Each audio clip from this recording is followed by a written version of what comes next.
Hi everybody. Today's subject is bidding. How can you be sure that you put in a winning bid that actually makes you a little bit of profit? Well, hopefully more than a little bit. Because I see a lot of people that just go out, measure some stuff, and give a bid right there on the spot. And that's really not how you should do it. You should really think about how you bid. You should really come back to your office or your home or wherever it is that you're at and crunch those numbers. You should tell your client, I'll have a bid for you by such and such date. And stick to that date if you can, but you really need to be doing something other than just giving a bid outright, right there on the spot. Sometimes you can do it, especially if it's a small job and you know you're not going to have a lot of time and equipment and people on it. But I really suggest all bids be bid outside of where the work is going to be. That being said, we want a winning proposal, and we want one where we are going to make some money. That's important. So let's talk about that. Let's talk about what we're bidding. Now, a lot of people are bidding on the wrong jobs. Your company may be small, and you can handle a $100,000 job, or maybe you can't. Maybe you can handle a $400,000 job, or maybe you can't. The problem's going to be you don't bid on every single job that comes across your desk, or every person that calls you. You don't need to bid those every single time. You do want to bid a lot, but you don't want to bid on something and get something that you can't handle. For example, let's say that you go to a pre-bid meeting on this job site and you can see that, let's say the masonry, of course, that's where I'm going to go first. You can see where you're going to have to put your scaffold in an odd direction or an odd height. You don't have the guys, you don't have enough guys to do it, you don't have the equipment to do it. You probably shouldn't bid that job thinking, well, I'll just rent this and I'll get some extra guys somewhere. That's not the way it should work, because what's going to happen is you're going to get yourself behind, and you're going to have a contractor that's not happy with you. You're going to have an owner that's not happy with you. And so if you realize that you're probably not going to be able to make a profit, a good profit, and pay your guys on a job, you probably shouldn't take it. It may look really good. It may look like something you really, really want. Maybe the biggest job you've ever done. But once you crunch the numbers, follow those numbers. Don't follow your heart. The numbers will tell it all. So make sure you bid on the right jobs. So let's see what else we got. Let's look at takeoffs. I've got my notes here. It's really hard for me to stay on track, so we're going to use notes today. So reviewing plans. You should know how to read plans, of course, or have somebody in your office that knows how to read plans.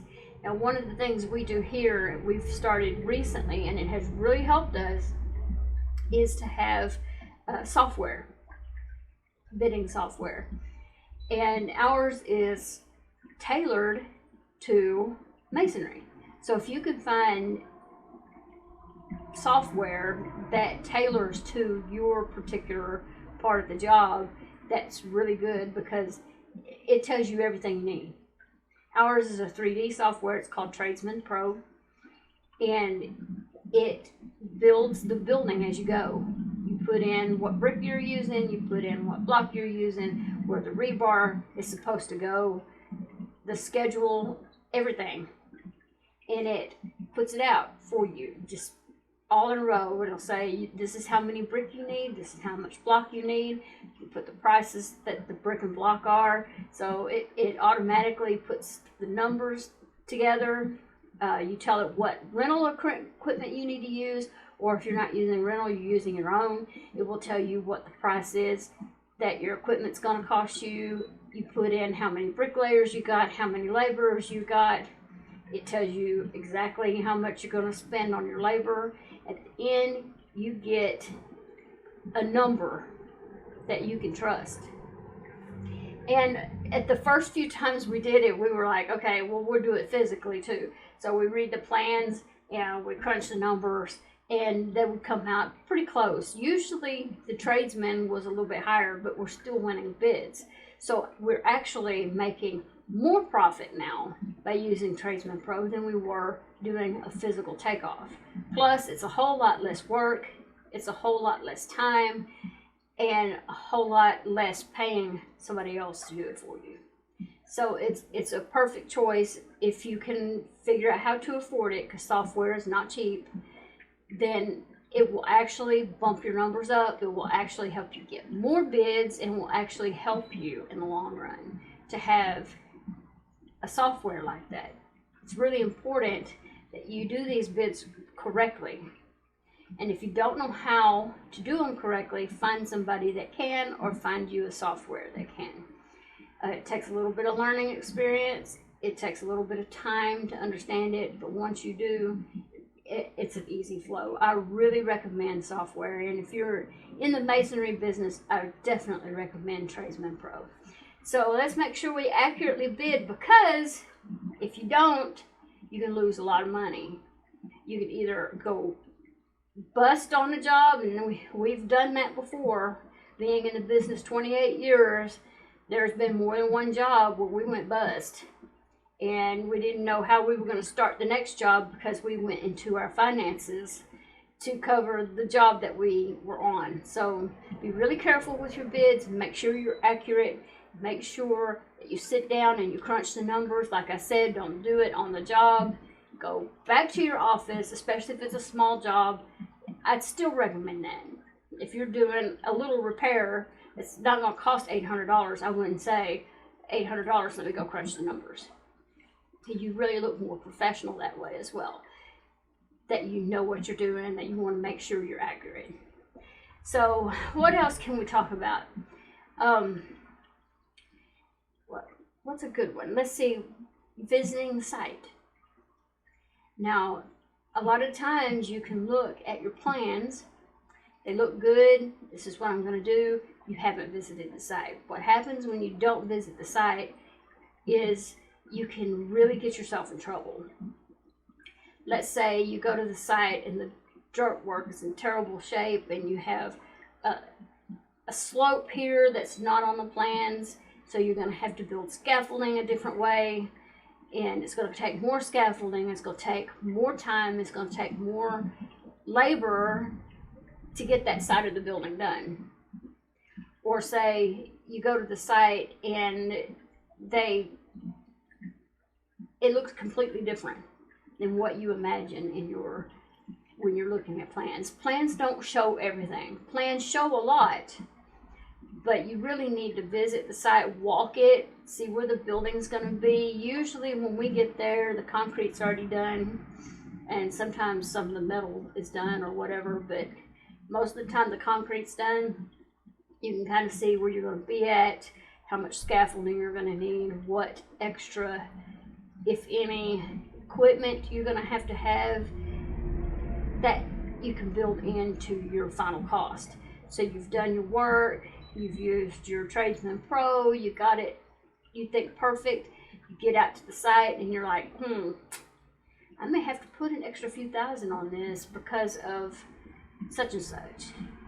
If you didn't look at it, you wouldn't know that. That cuts into your profit. And of course, we want maximum profit and still be reasonable. So always visit the site.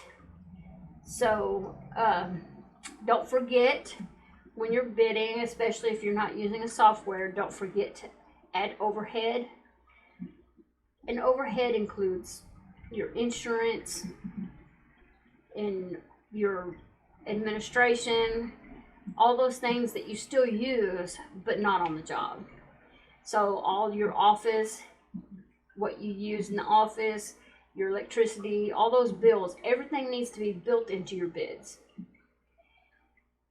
And don't build it into, find out how much it costs you per job, and it takes work. All of this is going to take work. To have your people working on it, have your payroll done, to have somebody look at your Tradesman Pro. What is your equipment? What does your equipment cost? Are you renting You know kind of how much it's going to cost you per month to rent. So you evaluate how long it's going to take you to do a job. If it's going to take you $1,200 a month or more to borrow equipment, there you go. You've also got maintenance on the equipment you own. You've got to bring it out there. You've got to use it. You've got wear and tear. Make sure all of these are put in your bids. Now, not each job will have the entire amount, but you spread that out over the year. But if you do forget those, you're losing that money. And you still may make a profit during the year. But it's much more profit if you know what your entire job is going to cost. What's it going to cost to put scaffolding up? Break the scaffolding down. What's your labor cost going to be? You can find all that out. And like again, and I don't sponsor any kind of software. I don't sponsor any, but I will tell you that it has saved us a lot of time and a lot of money. So look into it. I know not everybody can afford it, and little guys are probably not going to need it. But as you grow your company, and that's what you want to do is grow it, you need to be looking into some kind of software to help you. The next thing, of course, we talked about labor, we talked about time, materials. Let's talk about materials a little bit. Materials are really hard sometimes. Right now, some of our materials have doubled and tripled. The times that we're living in are going to get really hard. And not only that, COVID had put everybody so far behind. Now, construction kept going in most places, but the manufacturers weren't keeping up. And so now there's sometimes 10, 12 weeks lead time on materials. And the general contractors have a fit about that because they're like, we need to start this in 2 weeks. And you're telling me it's going to be 12? That's not our fault. The manufacturers right now are still behind. And it's still going to cost you more, and it's still going to cost you time because you've got that lead time out, and there's nothing really you can do about it. Unless they have it on the yard right now, you got to wait for them to make it. And specialty stuff is really bad. We've got burnished block in a specialty color, and it's got a long lead time, and some of our materials, like I said, are super expensive right now. And that's another thing you need to look into. If you know that something's going to come up pretty soon that is going to increase your price, if you see gas prices going up, you know that when they load that truck, that the load is going to cost more, a lot more, then you need to add that in there. You see gas and diesel prices creeping up, and you're not thinking, oh, well, when they deliver my block in 10 weeks, it's going to be high, and they're going to charge me more for delivery, and they will. And then you've got to eat it, or you've got to convince the general contractor or the owner that it's costing me more. Here's what it's costing me now. They were going to charge me $100 a load. Now they're charging me $400 a load. And that's happened. So let's make sure that if we see things projecting in the future that are going to be higher, we need to add that into our bids. And we need to let our GCs or our owners know that, hey, look, gas prices are going up. They're probably going to go up on, the materials. They're going to go up on delivery. So I'm adding that to my bid, and then add it in there. And that just saves you. You may not get that job at that point, but when they realize that they're going to have to do change orders and things like that to get the guy that got it going, they'll realize that you were telling the truth, and maybe you'll get the next job with them because they know that you know what you're doing. And never rush. Never rush. I've been talking about this whole time. Go back to the office, double check, triple check, whatever you got to do. If you remember, oh, I forgot to put the SkyTrack in there, then put the SkyTrack in there. if you forget your labor, that can happen. So don't just put a bid in one day. Double check it, triple check it, whatever you got to do. I know most people trust the guy that they have that's their estimator or their self, but I would still double and triple check, because man, getting a bid wrong is just something that's going to kill you. And make sure you got enough labor to do this job. I know we made the mistake recently of not having the labor to do it. We thought we did. We had a couple of people quit, get on the job. We're behind first thing because we don't have enough labor. And then you got to scramble to find it. You got to borrow it from somebody. You got to put out ads. And a lot of times when you put out ads on Facebook, you'll get good guys. And sometimes you'll get terrible people working. Or you'll get people that just want to say they looked for a job today to keep getting their unemployment, and that happens too. So labor is really important. Make sure you've got enough labor to do it. Things happen, I know, and you don't always have a way of knowing whether you're going to have the labor for it or not when you bid it, and then when you get it. So you may bid a job, 3 months later find out you got it and go, oh yeah, I had to lay off half my crew. So you call the crew and you say, hey, I got this big job coming up. I need you back. And they're like, oh, we already found a job. So that's another thing. Keep everybody busy. If you can keep everybody busy, that means bid, because you maybe get 1 out of every 10 bids most of the time. So keep bidding, so that you have something going all the time. Now, sometimes they'll overlap, and that will be stressful too. I'm not lying to you. You got 2 jobs going at once, 3 jobs going at once. It'll drive you crazy. It'll make you want to quit. And that happens a lot.